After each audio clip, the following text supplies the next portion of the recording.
In 1969, during a quiet private session far from televised arenas, a brief exchange between two martial artists would become one of the most referenced yet least understood moments in American martial arts history. No stage lights, no roaring crowd, just speed, timing, and observation. Bruce Lee, already spoken of in elite circles, delivered 15 strikes in 5 measured seconds. Chuck Norris, a respected competitor and future icon himself, managed 8. This was not a challenge, it was not a contest. It was a technical demonstration, witnessed by instructors and peers who knew exactly what they were watching. What stood out was not simply the numbers, but the control, the precision, and the unmistakable shift in what practitioners now believed was possible. This account, rarely dramatized but frequently cited in training halls and behind closed dojo doors, would not become part of Hollywood legend. Instead, it entered the lineage of observed skill. The story that follows is not about fame. It is about the moment a boundary was quietly redrawn, measured in seconds, counted in strikes, and felt by those who understood its implications. The year was 1969. Los Angeles, already a hub for rising martial arts schools and experimental training spaces, was witnessing a quiet consolidation of styles and philosophies. Beneath the public tournaments and cinematic projects, a more serious layer of practitioners operated, those concerned less with spectacle and more with refinement. It was within this atmosphere that a private demonstration was arranged. Not advertised, not recorded, and not publicized. The location was an indoor gymnasium affiliated with one of the city's core training networks, respected by instructors and often used for closed-door sessions. Among the small group gathered were instructors from various disciplines: Shotokan, Tang Soo Do, Jeet Kune Do, and Kenpo. All understood that these were not exhibitions for applause. They were moments of exchange, opportunities to test principles, refine mechanics, and observe under pressure. Bruce Lee had already gained a reputation for his unconventional methods. His Jeet Kune Do philosophy had begun attracting attention precisely because it refused stylistic rigidity. Those in the room were not unfamiliar with him. They had seen glimpses, training clips, demonstrations, and hearsay, but few had witnessed him perform in controlled comparative settings. Chuck Norris, by contrast, was well established within the tournament circuit. A multiple-time champion, his style was structured, efficient, and formidable. He held the respect of peers not for flash but for execution. His presence at the gathering added gravity. The session was framed not as a sparring match but as a demonstration of controlled striking speed, one of many technical drills often explored behind closed doors. Mats were cleared, clocks were prepared. Those observing stood in close proximity, instructed to watch the mechanics, not the flair. There were no introductions, no announcements. Just two martial artists side by side preparing to perform a drill that was as old as combat itself. A timed series of clean strikes, uninterrupted, executed at maximum speed with visible control. The room grew quiet. No cameras rolled. The only record of what followed would be the memory of those present, seasoned, technical, and aware of exactly what they were seeing. What began as a routine comparison was about to set a new internal benchmark, one that would remain, for decades, an informal reference point for what speed, intention, and timing could look like when developed beyond ordinary thresholds. To understand the significance of what occurred that day, one must first understand the method that made it possible. Bruce Lee was not training for competition. He was not refining a traditional curriculum. His focus had narrowed into a singular pursuit: economy of motion. Lee had come to believe that most martial systems were overburdened by unnecessary movement. While others preserved lineage, he dismantled it. His training had become surgical, concerned with reduction, not expansion. Every technique was tested under pressure, and if it introduced hesitation, it was removed. This philosophy was not abstract. It showed itself in how he trained. Bruce no longer practiced long-form katas. Instead, he built isolated drills around micro-movements, hand twitch, shoulder drop, weight transfer. He would spend hours refining the space between intention and delivery, training not to hit harder but to eliminate the gap between thought and strike. He made extensive use of equipment, particularly the heavy bag and focus mitts, but he also developed timing drills that mimicked real-time reaction environments. Friends and students were instructed to hold targets in motion, to change rhythms without warning, to introduce spontaneous variables into what would otherwise be linear exercises. Much of his speed was built not through muscular effort but through neurological conditioning. His goal was not faster muscles but faster signals. Reaction, not motion, was his metric. At the time of the 1969 demonstration, Lee had been experimenting with non-telegraphic motion, the idea that the body could be trained to initiate attacks without preparatory movement. No shoulder twitch, no foot repositioning, just motion from stillness. To outside observers, this sometimes appeared unnatural. His hands would move before the rest of his body had given any signal. His strikes seemed to appear rather than launch. This is why, during the demonstration, Bruce was placed first, not as a matter of hierarchy, but because his method was not yet widely understood. It required context. It required silence. When he began his sequence, he did not adopt a stance. He stood upright, feet square, arms loose. On signal, he delivered 15 clean strikes in 5 seconds. Each was visible. Each made contact with the pad. The timekeeper called the end, and Bruce stepped back without expression. Observers noted not just the speed, but the absence of preparatory movement. There had been no recoil, no wind-up. The room remained quiet, but something had shifted.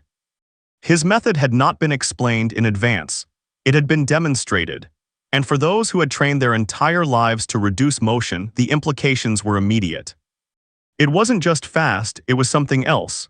Something that had implications beyond that moment. Next to move was Chuck. By the time of the 1969 gathering, Chuck Norris was already a formidable figure within the American martial arts scene. Unlike Bruce Lee, who was forging a system outside the structures of tradition, Chuck had built his skill within them. He was a tournament champion, a disciplined technician shaped by the Korean art of Tang Soo Do and the competitive rigor of point-based combat. Where Bruce was experimental, Chuck was precise. His techniques reflected a system grounded in repetition, clarity, and control under pressure. His victories in competition had not been the result of speed alone, but of strategy, rhythm, and clean execution. Chuck's presence at the demonstration was not incidental. He was not a student nor a challenger. He was a peer, respected for his achievements, his discipline, and his understanding of timing. Those in the room recognized that his skills were not cinematic. They were proven. Though their paths had diverged, Bruce and Chuck had interacted previously. They had shared conversations, exchanged techniques, and observed one another's methods. But this moment was different. It was a side-by-side comparison in front of instructors who understood what they were seeing. Chuck's method of training emphasized balance and rooted power. He moved through refined stances, launched strikes from calibrated positions, and relied on sequences drilled to mechanical consistency. His speed came not from improvisation, but from timing systems honed through countless hours of structured training. When Bruce completed his sequence and the room had absorbed its implications, Chuck prepared without hesitation. He had not come to match style for style. He would perform his technique as he had trained it, within the framework of precision, not mimicry. The setup was identical. Same timekeeper, same striking pads, same observers, but the difference in execution was immediate. Chuck began from a more formal posture, shoulders square, lead hand in ready position.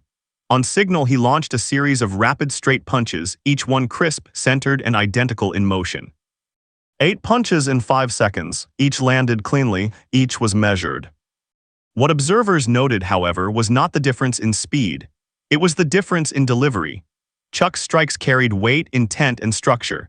But they also carried the rhythm of his training system, a tempo rooted in tradition, where form maintained supremacy even under time constraints. The contrast did not diminish his ability. If anything, it clarified the discipline he represented, but it also made visible the departure Bruce had taken. No one in the room commented. There was no scoreboard, no decision, and no applause. But a distinction had been made visible, not through theory but through motion. For those watching, the question was no longer who was faster. It was, what does speed look like when it no longer resembles what we expect?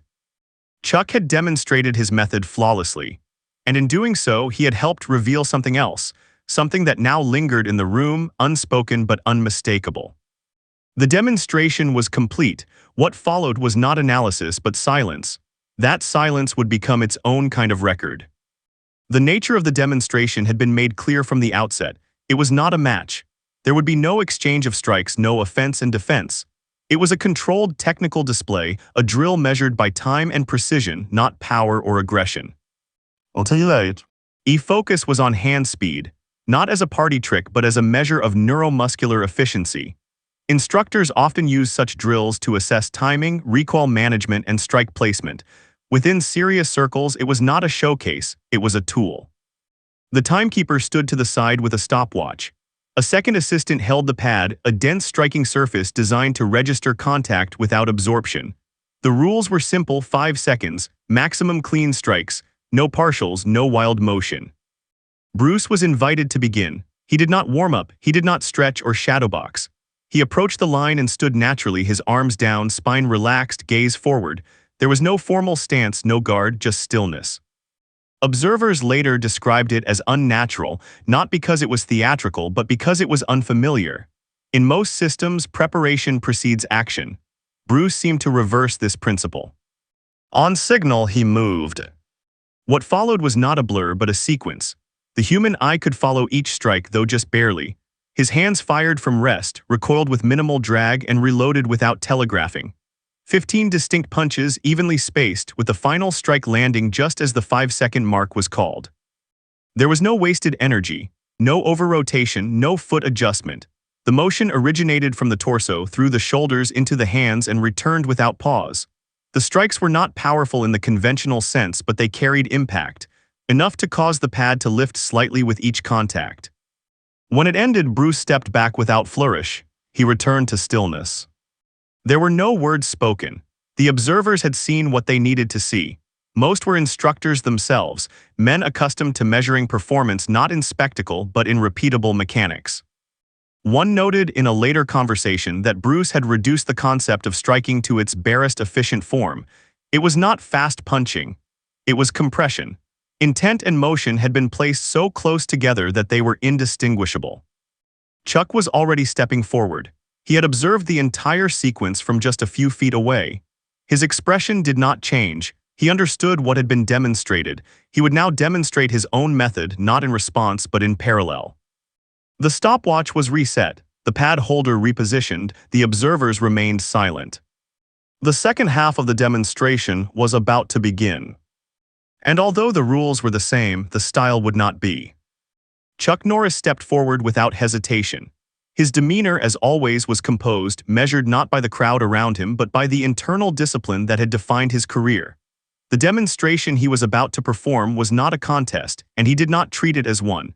It was a replication of method, framed by the same constraints but shaped by a different tradition. Chuck's technique was rooted in Tang Soo Do and the hybridization of Korean and Japanese systems. His mechanics were deliberate, the product of structured patterns and well-drilled sequences. Where Bruce's movements emphasized spontaneous delivery from stillness, Chuck's emphasized readiness within a prepared guard. He took his place beside the pad holder. His feet were set in a neutral fighting stance, offering balance and centered weight. His hands came up in a conventional position, forearms angled, shoulders relaxed, chin slightly lowered. This posture was familiar to most in the room. It was how many of them had been trained. The timekeeper nodded, the countdown began, and at the signal, Chuck moved. His punches came in rapid succession, 8 straight strikes launched with visible force and technical precision. Each one extended fully, recoiled cleanly, and maintained form. The rhythm was tight. There was no hesitation, no drift. His feet did not shift, and his structure remained intact throughout the sequence. In the 5 seconds allotted, he delivered his 8th punch just as the timer called time. The final blow landed flush against the pad, punctuating a sequence that was unmistakably professional. There was no audible reaction, only observation. What was seen that day was not speed in isolation. It was speed framed by form, by a system that placed value on alignment, structure, and repeatability. Chuck's punches were powerful but not explosive in the same way. They were taught, trained, and perfected over years. Instructors watching understood the significance. Chuck's performance confirmed what many of them had built their careers upon, that with the right training, speed and structure could coexist. His technique did not bend the rules of physics. It obeyed them with clarity. And yet, when placed beside Bruce's performance, the contrast became evident, not as a failure of one method or the triumph of another, but as the visual divergence of two philosophies. Bruce had demonstrated an evolutionary leap in delivery. Chuck had demonstrated the integrity of disciplined tradition. One redefined the frame, the other preserved its foundation. No ranking was given, no winner declared. That had never been the purpose. But the room had changed. Each observer now carried two impressions, equally precise, equally legitimate, but fundamentally different in nature. They had not witnessed a duel, they had witnessed a moment of divergence. The demonstration was over, the room fell into informal conversation, equipment was packed, farewells exchanged. But no one forgot what they had seen. It would not become part of public discourse. Not then.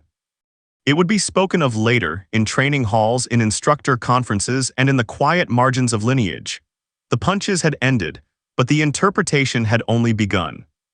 In the weeks and months following the demonstration, those who had been present returned to their respective schools, seminars, and training schedules.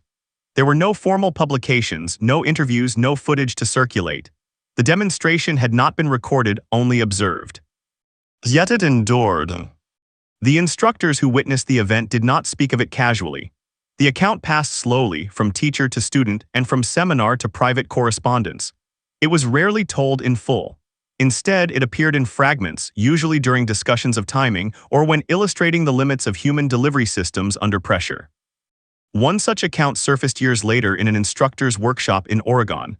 A senior practitioner paused mid-seminar and referred to a moment when Bruce Lee delivered 15 clean strikes before a man many of you admire finished 8. He did not elaborate, he did not name the event, but the silence in the room deepened. The point had been made. In New York, a well-known Kenpo practitioner included a version of the demonstration in an internal manual buried deep within a section on explosive hand development. The names were omitted, but the math was exact. 15 versus 8 in 5 seconds. In California, among students of the original witnesses, the story retained more detail. These second-hand tellings carried tone, sequence, and posture. They described the stillness of Bruce's stance, the alignment of Chuck's execution, and the wordless recognition that followed. What stood out in each version was not who had been faster, but how the speed had been delivered. Bruce's strikes were not described as punches. They were described as events, things that occurred without visible preparation. There was no winding, no signaling, just the effect. Chuck's sequence, by contrast, was remembered for its command. It had clarity, weight, and integrity. No observer ever framed it as lesser, only different. The story was never exaggerated. If anything, it was restrained. The men who told it were practitioners. They did not seek myth, they sought examples. And the 1969 demonstration provided one. Quietly, firmly, without debate. Over time, the account acquired a kind of technical reverence. It was cited in conversations about neuromuscular firing patterns, non-telegraphic movement, and the thresholds of human performance under constraint. It became a footnote in the evolution of martial understanding, a reference point against which nothing else quite aligned. Younger practitioners, hearing the story for the first time, often expected drama. They were told instead to observe the mechanics, to understand what it meant to move before the body gave permission, to appreciate control, not just speed. The witnesses never framed it as legendary. They framed it as a turning point, not in competition, but in comprehension. There had been no clash, no rivalry, just a moment of comparison remembered by those trained to recognize what most would miss. The punches were gone, the silence remained. And in that silence, something had been measured that would quietly shape how speed was understood for decades to come. As the story of the 1969 demonstration settled into oral tradition, it took on a function more instructional than legendary. It was not preserved for spectacle, but for insight. It became, in essence, a technical benchmark, a quiet point of reference passed between serious instructors who valued motion not for how it looked, but for how it behaved under pressure. What made the moment enduring was its clarity. 2 men, 2 sequences, 1 metric, 5 seconds. 15 to 8. Bruce Lee's sequence did not displace existing models. It did not render traditional systems obsolete. But it did reveal that speed, when divorced from theatricality and reduced to its neurological essence, could exist in a form that even advanced practitioners had not anticipated. Chuck Norris's sequence did something equally important. It reaffirmed the value of systematized movement under constraint. His 8 punches were not diminished by comparison. They stood as a representation of timing shaped by repetition, of form applied with consistent force, and of the strength that comes from disciplined refinement. Together, the 2 performances presented a duality. Not better and worse, but before and after. Over the years, instructors began referencing the 1969 benchmark in private evaluations. A student's hand speed would be assessed not against casual standards, but against an invisible timeline shaped by that event. Some schools even integrated 5-second drills into their curriculum, stripped-down striking sequences designed to teach compression of thought, motion, and delivery. What Bruce demonstrated was not raw muscle. It was the collapse of preparation. His strikes arrived too quickly for anticipation. They challenged the idea that movement must announce itself. For those who trained in systems based on traditional preparatory motion, the implications were profound. It suggested a different horizon, not necessarily attainable but visible. A place where intention and execution no longer had to be separate. Chuck's performance reminded instructors that speed without structure is motion without meaning. His strikes were the standard by which control was measured. They held shape, angle, and rhythm. This is why the demonstration endured. Because it offered two directions at once, refinement and rupture. It never became a story for the public. No footage surfaced. No interviews detailed it. Its value was in its containment. Among those who understood what had occurred, the lack of spectacle preserved its meaning. The legacy of the moment was not a rivalry, it was a shift. Instructors began training students not just to move fast, but to move without permission from habit, to fire without signal, to strike without preparation, and then to return to form. The standard had changed, quietly, irrevocably. That day in 1969, no belts were awarded, no names were announced, but something was measured that had not been measured before.